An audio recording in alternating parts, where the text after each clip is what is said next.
Praise the lord. దేవుని నామంలో అందరికీ వందనాలు. ఈరోజు దేవుడి వాక్యము లోకాసు సువార్త 11వ అధ్యాయము 19వ వచనము.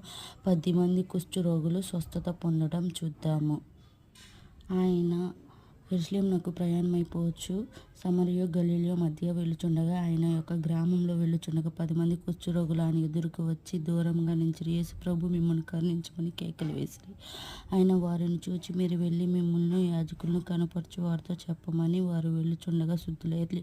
వారిలో ఒకడు స్వస్థత కలుగుట చూచి గొప్ప శబ్దంతో దేవుని మహిమపరచుటకు తిరిగి వచ్చి ఆయన కృతజ్ఞత స్తుతులు చెల్లించి ఆయన పాదాల మీద పడి సాగిలపడి, వాడు సమరయుడు. అందుకు యేసు, 10 మంది శుద్ధులు కారా, ఈ 9 మంది ఎక్కడా అని అన్యుని దేవుని మహిమపరచుటకు తిరిగి వచ్చాడని అగుపడలేదని చెప్పాను.